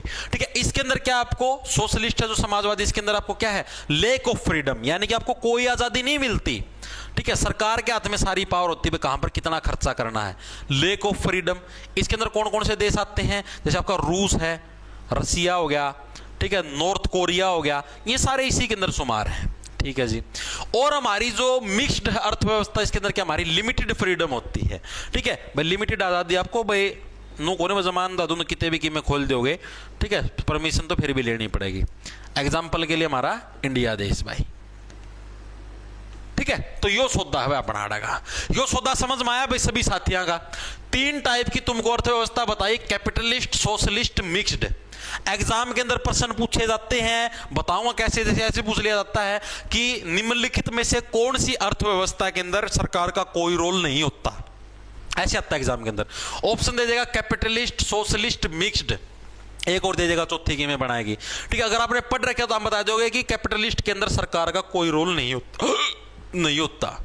ठीक है, आपसे प्रश्न पूछ लेगा कि निम्नलिखित में से कौन सी अर्थव्यवस्था का मेन मोटिव, मेन उद्देश्य समाज कल्याण होता है, तो ऑप्शन आ जाएंगे कैपिटलिस्ट, सोशलिस्ट, मिक्स्ड। तो आपको लिखना सोशलिस्ट का आपका समाज कल्याण होता है। प्राइवेट सेक्टर से रिलेटेड कौन सी अर्थव्यवस्था है, पूंजीवादी यानी कैपिटलिस्ट। चीजें समझ में आई, तो इस टाइप से आपको पूरी टेबल याद रखनी है। ओके, ये कंसेप्ट सभी साथियों के समझ में आया भाई। सर, हिंद लाइब्रेरी से 5 जनानी और 15 जनाना लाए, नया शब्द काट लिया, नरमादा को रिप्लेस कर दिया भाई। आज से नरमादा बोलना करेंगे बंद, आज तो बोलेंगे जनाने और जनानियां हैं। आज से आई बालक है भाई। ओके भाई, चले आगे। वेरी गुड भाई, बहुत अच्छा भाई। अब चलते आगे। आगे अब जो अगला कंसेप्ट हम लोग पढ़ेंगे, इसके अंदर क्या है हमारा 1900, मतलब चलो वो चीज तो बाद की बात है। एक था लाइसेंस राज, ये क्या सौदा था भाई। पहला क्या सौदा है, जितना अपना देश आजाद नहीं हुआ था ना, उसका पहला एक सिस्टम होता था। सिस्टम क्या होता था कि कोई भी कहीं पर भी फैक्ट्री खोल सकता है, आपको कोई परमिशन की जरूरत नहीं है। फिर जब अपना देश आजाद हुआ तो 1955 के आसपास है, सरकार ने एक पॉलिसी बनाई जिसका नाम रखा लाइसेंस राज। इस पॉलिसी के तहत क्या था, आप अगर कोई भी फैक्ट्री खोलते हो, कुछ भी करते हो, तो आपको लाइसेंस लेने की जरूरत है। बिना लाइसेंस के आप कोई भी फैक्ट्री नहीं। अब जैसे आज का दिन में नो है भाई, मन्ना फैक्ट्री खोल ली, मैं खोल तो सीखूं, परमिशन जो नो है भाई, जो भी लाइसेंस लेने वो पाछा लेने हैं, लेकिन पहला फैक्ट्री तो खोल सको हूं। बिल्कुल जी, पहला क्या करता, पहला लाइसेंस लेना है, उसका पछा तुम फैक्ट्री खोल सको हो, पहले ये रूल होता था। तो ये लाइसेंस राज है, ये 1991 में खत्म हुआ। एग्जाम के अंदर आता है कि लाइसेंस राज कब खत्म हुआ, तो 1991 में लाइसेंस राज तुम्हारा समाप्त हुआ। एग्जाम के अंदर बहुत बार पूछा जाता है, मोस्ट इंपोर्टेंट है, लिख लो ये। ठीक है, 1991 में खत्म हुआ था। और ये लाइसेंस राज को खत्म करने का श्रेय किसको जाता है, तो हमारे मनमोहन सिंह, जो हमारे अभी प्रधानमंत्री थे कांग्रेस की सरकार के टाइम, ठीक है, जिनका भी निधन हो चुका है, शायद पिछले साल ही निधन हुआ था। ठीक है, और पहले ये हमारे वित्त मंत्री थे। ठीक है, तो मनमोहन सिंह उस टाइम हमारे क्या थे, वित्त मंत्री थे 1991-92 के टाइम पर भाई। ठीक है, तो इनके टाइम पर इन्होंने ही सजेशन दिया था कि इस लाइसेंस राज को खत्म किया जाए, ताकि लोग इजीली अपनी फैक्ट्री वगैरह कुछ ना कुछ स्टार्ट, क्योंकि देखो लाइसेंस की बात है, आगे घूस देनी पड़ती है, रिश्वत देनी पड़ती है, तब जाके लाइसेंस मिलता है। ठीक है, तो लोगों को थोड़ी आजादी दो बिजनेस करने की, तभी तो देश का विकास हो, तभी तो आगे बढ़ेंगे। ठीक है, और इन्होंने एक सिस्टम की शुरुआत करी उस सिस्टम का नाम था एलपीजी। एग्जाम के अंदर प्रश्न आता है कि एलपीजी शुरू करने वाले व्यक्तित्व का नाम बताएं। आपने अगर कभी सीजीएल का एग्जाम दिया हो या फिर कभी और एसएससी का एग्जाम दिया तो उसके अंदर ये पूछा जाता है कि एलपीजी सिस्टम शुरू करने वाले व्यक्तित्व का क्या नाम था? मनमोहन सिंह। फिर इसके अंदर फुल फॉर्म पूछ जाती है, लिक्विड पेट्रोलियम गैस नहीं है, ठीक है। एल का मतलब क्या है, पी का मतलब क्या, जी का मतलब क्या है, ठीक है। तो एल का मतलब होगा हमारे पास लिबरलाइजेशन। लिबरलाइजेशन का मतलब क्या है? उदारीकरण। उदारीकरण सिंपल भाषा के अंदर बताता हूं आपको। उदारीकरण का मतलब हो गया आजादी। इसका मतलब क्या होता है? आजादी। यानी कि कंपनियों को आप आजादी दो, लोगों को आप आजादी दो कि वो फैक्ट्रियां खोल सकें। उदारीकरण का मतलब क्या होता है? देखो, लिबरलाइजेशन का मतलब होता है, उदारीकरण का मतलब आजादी। आप लोगों को आजादी दो, वो अपनी फैक्ट्रियां खोल सके, ठीक है जी। दूसरा वर्ड हमारे पास पी का मतलब क्या? प्राइवेटाइजेशन। प्राइवेटाइजेशन इसका मतलब क्या है? भाई आप जितनी चीजें हो उसके ज्यादातर लोगों को सौंप दो कि आप इसको संभालो, ठीक है। लोगों को दूसरे लोगों से काम निकलवाना बहुत अच्छे से आता है। यानी निजीकरण को क्या है, इन्होंने बढ़ावा दिया। मनमोहन सिंह ने ये सजेशन दिया, जितनी ज्यादा चीजें, सारी चीजें सरकार के हाथ में मत लो, ये आलसी हो जाते हैं, इनको पता है फिक्स सैलरी मिलेगी, ठीक है। कुछ चीजें प्राइवेटाइज कर दो, ठीक है, प्राइवेट कंपनियां संभालेंगे, अपने आप उस पर आ जाएंगे। जी का मतलब होगा हमारे पास ग्लोबलाइजेशन। ग्लोबलाइजेशन का मतलब वैश्वीकरण। वैश्वीकरण का मतलब हमारे जो भी बिजनेस, जो धंधे हैं, हमें दूसरे देशों तक भी, पूरे विश्व के अंदर फैलाने का काम करना चाहिए, ठीक है। तो ग्लोबलाइजेशन का मतलब क्या हो गया हमारा? वैश्वीकरण भाई, ठीक है। तो इन 3 पॉइंटों के ऊपर क्या है, इनके द्वारा बल दिया गया था। तो ये मोस्ट इंपोर्टेंट कंसेप्ट हम आपको फिर बता दिया, यहां पर लिख के अलग से। प्रश्न आता, लाइसेंस राज समाप्त कब हुआ? 1991 में। किसके टाइम पर हुआ? मनमोहन सिंह वित्त मंत्री थे, इनके द्वारा समाप्त किया गया, ठीक है। और इन्होंने किस नई चीज की शुरुआत करी? एलपीजी। एग्जाम के अंदर आता है एलपीजी प्रणाली की शुरुआत किसने की थी? जिसने नहीं पढ़ रखा देखता रहता है, एलपीजी क्यों किया गया, ये तो साइंस में पढ़ा था, लिक्विड पेट्रोलियम गैस, इसके अंदर कैसे आ गया? तो एलपीजी का मतलब होता है लिबरलाइजेशन, प्राइवेटाइजेशन और ग्लोबलाइजेशन। लिबरलाइजेशन होता है उदारीकरण, यानी उनको छूट देना, ठीक है, उनको आजादी दो, अपना बिजनेस कैसे स्टार्ट करो। प्राइवेटाइजेशन, ज्यादातर चीजें प्राइवेट कंपनियों को सौंपो। और ग्लोबलाइजेशन मतलब अपने जो भी धंधे हैं उनको विदेशों तक भी उसको पहुंचाने का काम करो भाई, ठीक है। सर ग्रुप डी और हरियाणा पुलिस के लिए हरियाणा जीके और इंडिया जीके का पहले वाला सीटी बैच से काम चल जाएगा क्या? भाई देखो, हरियाणा जीके, हाँ हरियाणा जीके का चल जाएगा आराम से, इंडिया जीके का भी चल जाएगा, कोई दिक्कत नहीं। लेकिन इंडिया जीके बनू है, ये थोड़ी डीप करवाऊँ हूँ। पहले मैं हैंड रिटन नोट्स कौन दे के यार, हैंड रिटन नोट्स भी दूंगा, ठीक है। वो मर्जी तारी भाई, तुम खुद देख लियो भाई, हाँ सही सौदा है कि कोई धक्का कौन भाई अपना, ठीक है भाई। चलो आगे। इतनी चीज सभी साथियों के समझ में आ गई? किसी को कोई डाउट हो तो एक बार के लिए कमेंट करके बता दो। किसी का कोई डाउट, कोई भड़क है तो एक बार कमेंट करके बता दो, हाँ जी यह चीज समझ में नहीं आई। आगे ना इतनी चीज सभी के समझ में, जो मैंने अभी तक आपको 3-4 कंसेप्ट बताए, सभी साथियों के बिल्कुल बहुत ही इजी कंसेप्ट हैं, ठीक है। अब हमारे पास आता है सार्वजनिक गुड्स, पब्लिक गुड्स, और हमारे आते हैं प्राइवेट गुड्स। गुड्स का मतलब देखो, एक तो गुड होता है, गुड का मतलब होता है बहुत अच्छा, गुड्स का मतलब होता है सामान, ठीक है। यानी प्राइवेट गुड्स यानी निजी सामान, ठीक है। पब्लिक गुड्स यानी कि सार्वजनिक सामान। तो इसके अंदर अंतर क्या है, इसके बारे में हम लोग पढ़ेंगे। आ जाओ। सार्वजनिक वस्तुएं जिसको बोलते हैं हम लोग पब्लिक गुड्स। गुड हो गया तो इसका मतलब है अच्छा, इसके पीछे अगर ऐसा लग गया तो इसका मतलब होता है वस्तु। जैसे आपने जीएसटी सुना है, जीएसटी की फुल फॉर्म यही होती है, goods and service tax. Goods and service tax. Goods का मतलब हो गया वस्तु एवं सेवा कर, वस्तु एवं सेवा कर। चीजें समझ में आई? तो ये गुड्स, ये वाला गुड्स है, वस्तु वाला, ठीक है। पब्लिक गुड्स हो गया हमारे पास। दूसरा हमारे पास आता है प्राइवेट गुड्स, जिसको बोलते हैं हम लोग निजी वस्तुएं। निजी की स्पेलिंग गलत लिख दी, निजी वस्तुएं। ये किसको बोलते हैं निजी वस्तुएं? प्राइवेट गुड्स को भाई। प्राइवेट गुड्स को क्या बोलेंगे भाई? निजी वस्तुएं बोलेंगे। ठीक है जी, इनके अंदर डिफरेंस क्या है, ये डिफरेंस भी एग्जाम के अंदर बहुत बार पूछा जाता है आपके अंदर। ठीक है, जैसे निजी, देखो निजी के अंदर तो सीधी सी बात है, प्राइवेट के अंदर तो आपकी सीधी सी बात है, आपकी जैसे आपकी कार होगी, कार आपकी निजी वस्तु है भाई। नू कौन है भाई कि भाई जैसे पब्लिक के अंदर हो गया आपका नॉर्मल जो भी बस है या कोई भी और चीज होगी भाई जिसको सारे जने यूज कर सके हैं। एग्जांपल के लिए जैसे हमने सड़क मान लिया, बस होगी, बस किसी एक व्यक्ति की कौन नहीं भाई। जैसे मान लिया मेरी घर की बस थोड़े, अगर घर की बस है तो मैं यूज करूँ, अगर सरकारी बस है तो भाई उसको कोई भी यूज कर सकता है, सड़क है उसको कोई भी यूज कर सकता है। ठीक है, एरोप्लेन है उसको कोई भी यूज कर, पैसे दो और यूज करो। ठीक है, मैं मना नहीं कर सकता ना भाई मैं तेरे यूज करूँ कराने दूँ, इसको भी यूज कर सकता है। तो इसी टाइप से तो निजी वस्तु है, प्राइवेट यानी जैसे गाड़ी होगी, मेरा मोटरसाइकिल हो गया पर्सनल जो मैंने पैसे देके खरीदे हैं, तो उनके ऊपर क्या है मेरा खुद का अधिकार होगा, मैं किसी और को वो चीजें नहीं दे सकता भाई।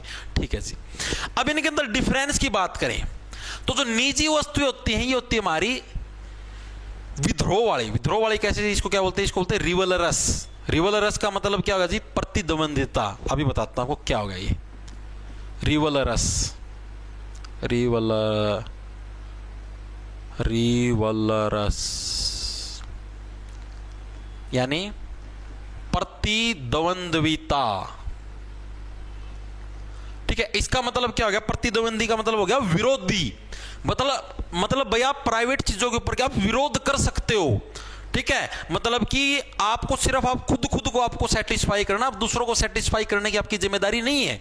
ठीक है, तो यानी प्रतिद्वंदिता रिवलरस का मतलब क्या हो गया हमारा, दूसरों को सेटिस्फाई करने की जरूरत नहीं है। ठीक है, आप अपनी गाड़ी है, जरूरी थोड़ी कोई मांगना है जानो भाई मन तेरी गाड़ी से कौन है देंदा भाई। ठीक है, मतलब अगला चाहे रूस भी जाता हमने क्या फर्क पड़ा है, मानो यह बात। अब सरकारी चीज सार्वजनिक वस्तुएं है, इब तमनो का जो मैंने बस में चढ़ना है, सरकार नो ना बता रही बस का यूज कौन करने दिया, तो तुम विरोध करोगे, अरे मारे टैक्स था, मारा खातर बस चला गया, मारती कौन बैठने देंदा। ठीक है, मारा ही टैक्स था, तम तंखा खाओ रुपये खाओ। तो इसका मतलब क्या हो गया, यानी कि जो क्या है भाई आपको दूसरों को सेटिस्फाई करना ही करना पड़ेगा। ठीक, दूसरे की सेटिस्फैक्शन से ही आप दोबारा सत्ता में आ सकते हो, यानी कि सभी को सेटिस्फाई जो करता है उसको बोलते हैं नॉन रिवलरस। ठीक है, तो ये पब्लिक सेक्टर हमारा कैसा होता है, नॉन रिवलरस। नॉन रिवलरस इसका मतलब क्या है हमारे पास गैर प्रतिद्वंद्विता। ठीक है जी, और इसके अंदर क्या है, आपको सभी को सेटिस्फाई करना पड़ेगा भाई, पूरी जनता को सेटिस्फाई करना पड़ेगा, सेटिस्फाई करना पड़ेगा। ठीक है, तभी बात बनेगी, इसके बिना बात नहीं बनेगी। ठीक है जी, ओके भाई। सेकंड नंबर पे हमारा जो पॉइंट आता है उसका नाम है एक्सक्लूडेबल। ये पॉइंट बहुत इंपॉर्टेंट है। एक्सक्लूडेबल का मतलब क्या हो गया, बहिष्कृत। यानी आप किसी को भी अपने यहां पर काम से निकाल सकते हो, निजी वस्तु है भाई। मान लिया मेरी गाड़ी साफ करने खातर कोई कर्मचारी लगा रखा है, मैं जब चाहूं निकाल सकूं, मेरी मर्जी। ठीक है, लेकिन यहां पर आप उसको बहिष्कृत नहीं कर सकते, आप उसका बहिष्कार नहीं कर सकते, आपको रखना ही रखना पड़ेगा। ठीक है, तो यानी क्या हो गया, एक्सक्लूडेबल का मतलब क्या हो गया, आप किसी भी व्यक्ति हो गया अपनी चीज का उपयोग करने से रोक सकते हो। ठीक है, यानी क्या लिखोगे आप, किसी को भी अपनी वस्तु का प्रयोग करने से रोक सकते हो। ठीक है जी, और ये हमारा क्या, नॉन एक्सक्लूडेबल, आप इसके अंदर रोक नहीं सकते भाई।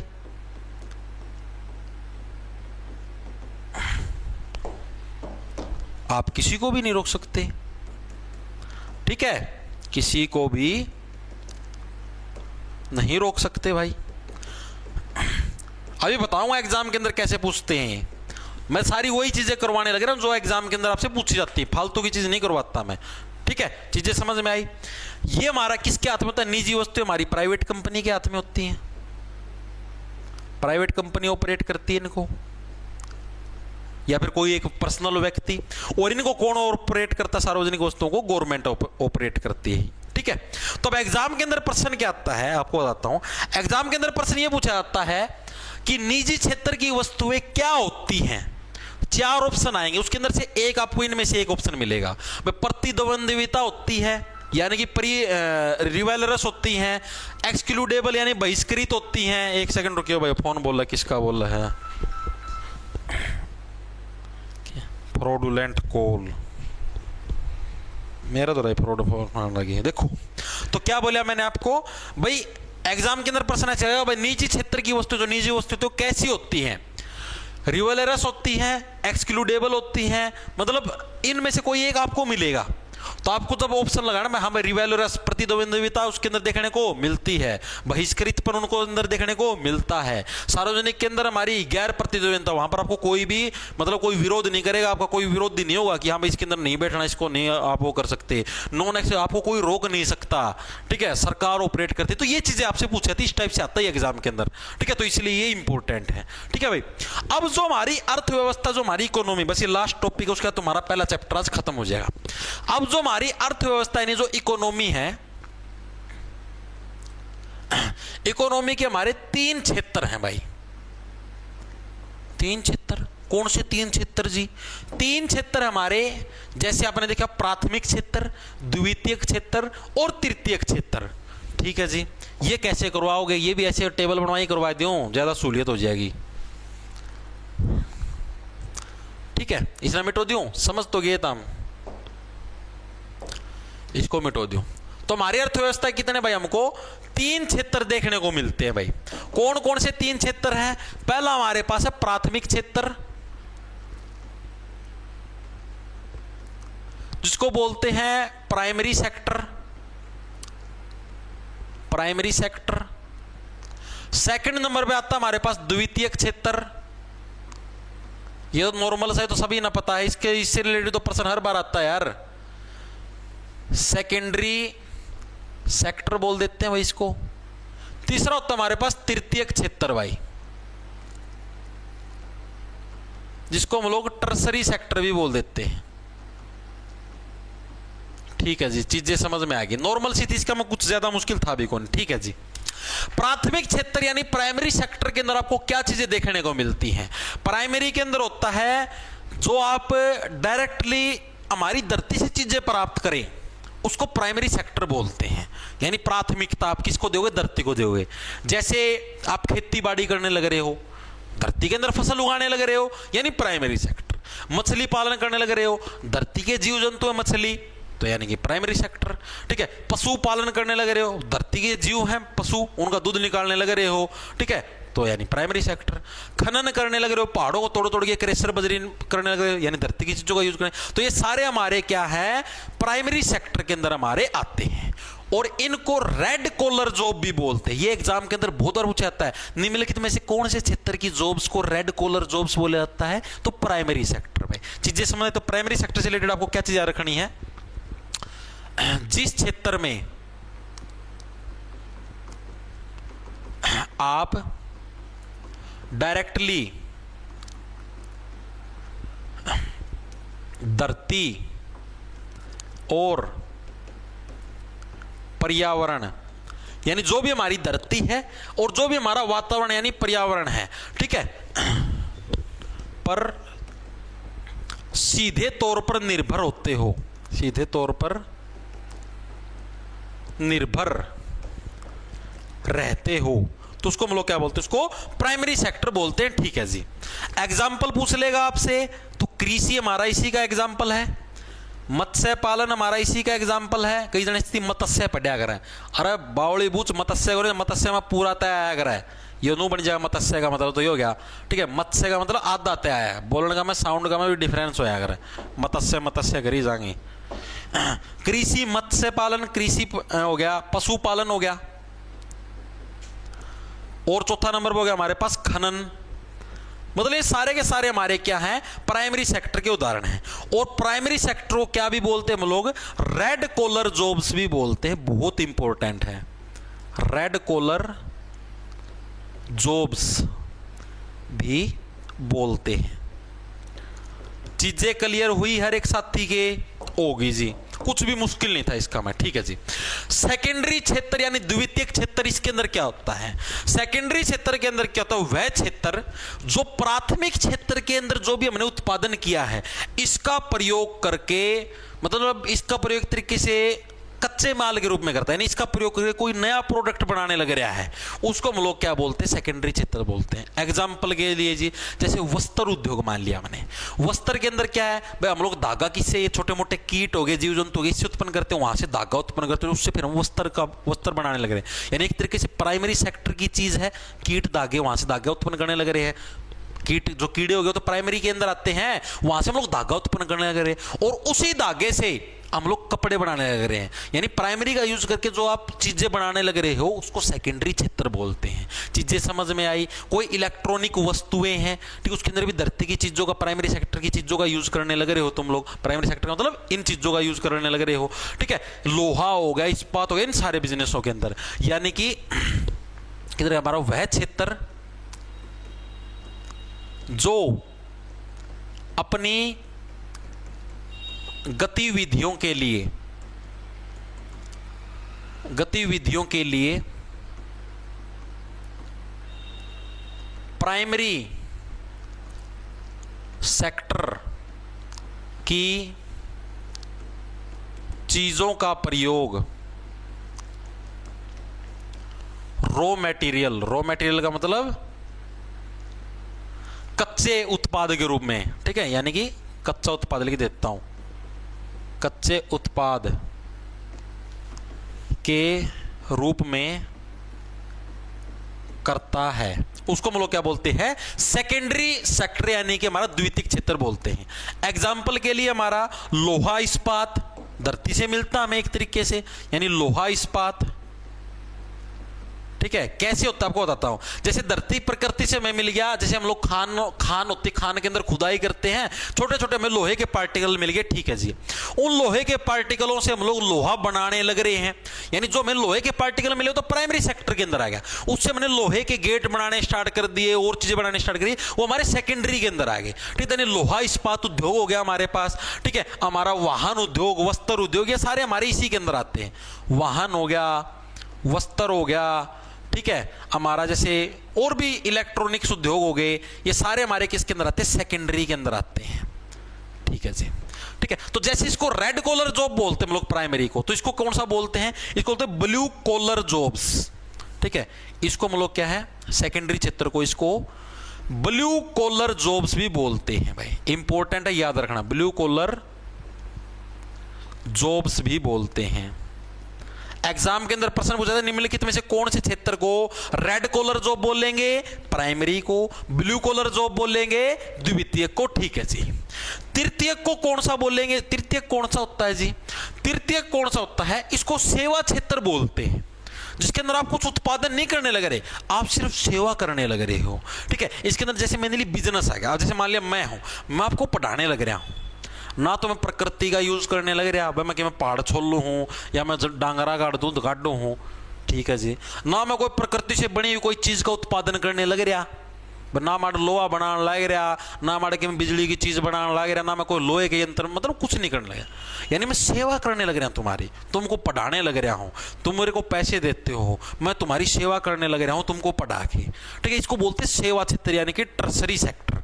इसके अंदर जैसे जो भी आपके बिजनेस हो गए, ठीक है, या फिर जो भी आपको मतलब जो भी सर्विस प्रोवाइड करवाई जाती है, बैंकिंग हो गया, ठीक है, टीचिंग, ट्रांसपोर्ट, एडवर्टाइजिंग, ये सारे हमारे सेवा क्षेत्र के अंदर आते हैं, ठीक है। तो यानी क्या हमारा तृतीयक क्षेत्र क्या है? इसको सेवा क्षेत्र भी बोलते हैं भाई, क्या बोलते हैं? सेवा क्षेत्र भी बोलते हैं, ठीक है जी। इसमें क्या है? इसमें कंपनी के माध्यम से कोई भी, जैसे कोई एक व्यक्ति भी है, ठीक है, इसके अंदर क्या, इसमें मेनली बिजनेस के माध्यम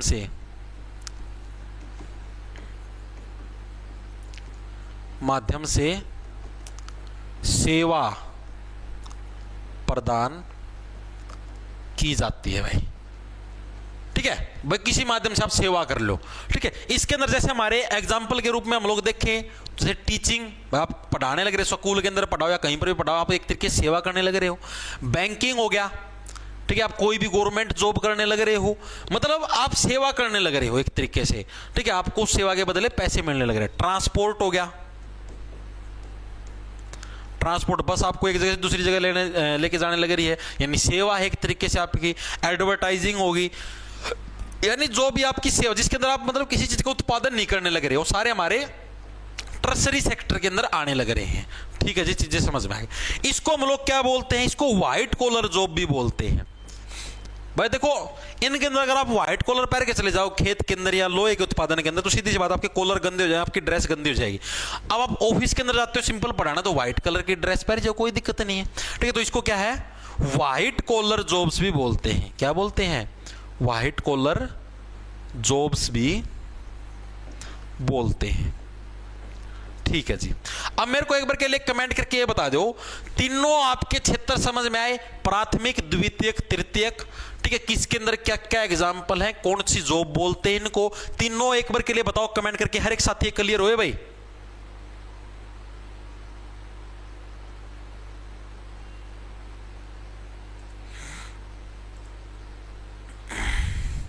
बताओ भाई। टीचिंग, बैंकिंग, डॉक्टर, मेडिकल, हाँ सारे सेवा के अंदर आते हैं, डॉक्टरी भी, मेडिकल भी, सब इसी के अंदर आते हैं भाई। ठीक है, वेरी गुड भाई, सभी का क्लियर भी हो गया। अब जो एक मेन पॉइंट है, अब अगर मैं आपसे पूछूं कि हमारी जो अर्थव्यवस्था है, जो हमारी इकोनॉमी, यानी हमारे देश के पास जैसे मान लिया कि 10,000 करोड़ रुपये है अपना पूरा देश का अंदर, मान लिया, मानने के लिए करने लगा, नो मान लो अपना पूरा देश में 100 रुपये हैं, तो 100 रुपया में सबसे ज्यादा योगदान किसकी कमाई का है अपना देश का, मैनू बता दो। अपना देश में मान लिया मैंने पूरा देश का में 100 रुपये हैं, तो 100 में तो सबसे ज्यादा योगदान किसकी कमाई का, अपनी देश के जो 100 रुपये उसका है, बताओ फटाफट से, तारा हिसाब था।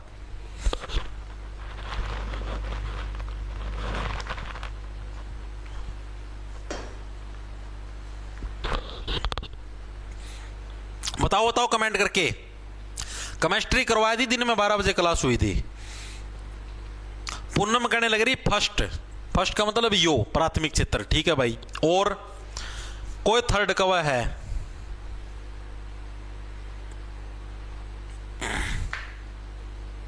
फर्स्ट फर्स्ट फर्स्ट, बहुत सारे बच्चे प्राइमरी प्राइमरी प्राइमरी प्राइमरी करना, सबका गलत है भाई। ठीक है, आपको बताता हूं, जिस टाइम हमारा देश आजाद होया था, नया नया जिदा अपना देश बनया था, तो उस टाइम अपने लोगों की सेवा का मैं लिया है कौन करते ना, पढ़ लेना सेवा करनी आया कर दी। जो मेन अपना जो देश का जो बजट था, जो पैसा था, वो निर्भर करा करता इस प्राइमरी सेक्टर के ऊपर। खेती बाड़ी के अंदर ज्यादा अनाज का उत्पादन कर दिया, दूसरे देशों में भी अनाज बेचा कर दे, उधर तक पैसा आया करता अपना देश का पास। ठीक है, मछली पालन कर दिया, पशुपालन खनन कर दिया, बजरी बाजरी दूसरे देशों में बेच दी, तब जाके अपने पास पैसा आया करता। ठीक है, यानी कि जो हमारा टर्सरी जो क्षेत्र है 33 का, तो कोई रोल ले कौन था जिस टाइम अपना देश आजाद होया था, तब की बात करने लगे रहा हूं। वर्तमान की अगर बात करूं, आज के दिन में 2011 वाली जो जनगणना उसके हिसाब से भी और वर्तमान परिस्थितियों के हिसाब से भी सबसे ज्यादा रोल इस क्षेत्र का है अपने देश की अर्थव्यवस्था के अंदर, पैसे के अंदर।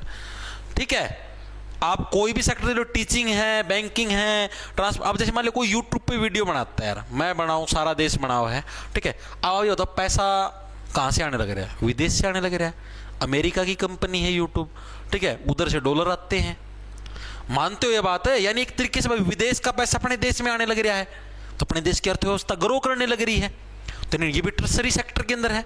बैंकिंग है, ट्रांसपोर्ट है, ट्रांसपोर्ट से भी पैसे आते हैं, आप दूसरे देश के अंदर चीजें पहुंचाने लग रहे हो, वहां से भी पैसे आते हैं। एडवर्टाइजिंग करते हो, टीचिंग करते हो, मतलब कुछ भी, यानी जहां से पैसे ज्यादा से ज्यादा आने लग रहे देश के अंदर, तो वो हमारा कौन सा टर्सरी सेक्टर है। अब आज के दिन में प्राइमरी सेक्टर की इतनी वैल्यू नहीं है, वैल्यू है लेकिन इतनी नहीं है। आपने देखा पहले तो क्या होता था भाई, एक व्यक्ति के पास मान लिया कोई, मान लिया मैं हूं, पुराना टाइम का हिसाब था, मेरा 20 खेत हैं, 20 किले हैं, 20 बीघा जमीन का मालिक हूं मैं। ठीक है, वर्तमान में स्थिति क्या हो रही है, फिर उनका 2-2, 3-3 जामी गए, इवन हो रहा है एक व्यक्ति के बेरा 1 किला भी ना आवे, यानी 1 बीघा जमीन भी बांटना ना आवे। मानते हो ये बात है? ठीक है, तो यानी कि प्राइमरी सेक्टर का रोल बिल्कुल कम हो रहा है। तो आज के दिन में जो वर्तमान रोल है वो टर्सरी सेक्टर का है। ये पूछा जाता है एग्जाम के अंदर, आपको बता भी देता हूं, 2011 की जनगणना के अनुसार एग्जामिनर पूछता है। ठीक है, अगर आपसे पूछ ले हुए वर्तमान में वर्तमान में भारत की जो इकोनॉमी है यानी जो अर्थव्यवस्था हमारी में सर्वाधिक रोल है हमारा किस सेक्टर का है, तो वो हमारा तृतीयक क्षेत्र का। तृतीयक का मतलब हो गया टर्सरी जो सेक्टर है हमारा, उसका सबसे ज्यादा रोल होगा। पहली चीज समझ में आई। सेकंड जो बात होगी हमारे पास क्या होगी, अकॉर्डिंग टू 2011 लिख लो, 2011 की जनगणना के अनुसार, जो अभी 2011 तो अभी तक हुई नहीं, अभी अगले साल करने की कम है, कौन से सेक्टर का कितना रोल था ये चीज भी लिख लेना। प्राइमरी सेक्टर का यानी प्राथमिक क्षेत्र है उसका कितना रोल था देश की अर्थव्यवस्था के अंदर, ठीक है। सेकेंडरी जो हमारा था उसका कितना रोल था, और जो टर्सरी था जो थर्ड वाला जो सेक्टर था, इनका कितने कितने परसेंटेज रोल था। एग्जाम के अंदर प्रश्न पूछा था, बहुत इंपॉर्टेंट है, मजाक की बात नहीं भाई, ठीक है। तो प्राइमरी का था मात्र 14.39% भाई, ठीक है। 14 देखो 14, ठीक है, मिट्टी खोदा कुछ नहीं पाया, ठीक, इस तरीके से 14.39 हमारा प्राइमरी सेक्टर है भाई, दिमाग के अंदर घुसा। सेकेंडरी के अंदर आता हमारा 31.46% के लगभग, ये हमारा सेकेंडरी क्षेत्र का रोल है। टर्सरी का हमारा सबसे ज्यादा रहा है, जिनका रहा है 54 लगभग आपका 15% के लगभग, 9 से हाँ 15 होगा, 54.15% के लगभग हमारा टर्सरी सेक्टर का रोल था अकॉर्डिंग टू 2011 की जनगणना, ठीक है। किसके अंदर रोल था, हमारे देश की अर्थव्यवस्था में, हमारे देश की अर्थव्यवस्था यानी कि इकोनॉमी के अंदर इस सेक्टर का इतना रोल था भाई। चीजें समझ में आई या नहीं आई, हर एक साथी के दिमाग में घुस गई भाई। प्राइमरी सेक्टर का कितना रोल था, जैसे मान लिया कि 100 रुपये अपने देश के, पूरे देश के पास 100 रुपये है अपना देश में, ठीक है। 100 मत समझ लो 14 रुपया का जो योगदान करे वो कह रहा था प्राइमरी सेक्टर ना, ठीक है। 31 रुपया का योगदान करे वो कह रहा सेकेंडरी सेक्टर ना, ठीक है। और 54 रुपया जो सबका गणा जो रुपये थे वो किसके थे, टर्सरी सेक्टर के थे भाई। नु इस हिसाब था हम फड़ा के देखे लो, आगे चीज समझ में तो नु है परसेंटेज मतलब जितने भी हमारी करोड़ की इनकम थी हमारे देश की, उसमें सबसे ज्यादा था टर्सरी सेक्टर का रोल, फिर सेकेंडरी का, और सबसे कम था हमारा प्राइमरी सेक्टर का रोल। चीजें समझ में आ गई, तो ये हमारा हो गया भाई पहला चैप्टर पूरा भाई। इकोनॉमी का, अर्थव्यवस्था का हमारा पहला चैप्टर हमने पूरा कर दिया है, ठीक है। इसकी मतलब पीडीएफ होगी, एंडिटेड नोट्स होंगे वगैरह वगैरह सारे आपको बैच के अंदर मिल जाएंगे। जॉब्स टारगेट के नाम से आपको अपना ऐप मिल जाएगा, उधर आप कोर्स के सेक्शन के अंदर जाओगे तो उधर आपको सीईटी ग्रुप डी का बैच मिल जाएगा भाई, जो कि अभी अभी लॉन्च कराया है, ठीक है। आज से क्लासेज लगनी स्टार्ट हुई हैं। इसके अलावा आपको कंप्लीट जीके का जो सेंट्रल गवर्नमेंट की तैयारी करने लगे, या जो दिल्ली पुलिस कांस्टेबल की तैयारी करने लगे, तो दिल्ली पुलिस कांस्टेबल का भी अलग से बैच है। और अगर आप सीईटी मेंस की तैयारी करने लग रहे हो, उसके लिए आपको डीप जीके करनी है, तो उसका उस बैच के अंदर भी यही क्लास जाएगी। तो चारों के अंदर से आप कोई सा भी ले लेना, सबकी 1-1 साल की वैलिडिटी है। और सीईटी वाले बैचों के अंदर स्पेशल ऑफर आया हुआ है, अगर आप सीईटी 60 कोड यूज करते हो, ठीक है, आज रात के 12 बजे तक, तो आपको डिस्काउंट मिल जाएगा, ठीक है भाई। क्लास कैसी लगी कमेंट करके जरूर बता देना। आज वाली क्लास आपकी यूट्यूब के ऊपर पब्लिक रहेगी, क्योंकि पहली क्लास है इकोनॉमी की, अर्थव्यवस्था की। आगे से आपकी सारी क्लास बैच के अंदर ही आपको मिलेंगे भाई, ठीक है। सारे राम राम, धन्यवाद, लाना ला लो, खाए जाओ फटाफट भाई।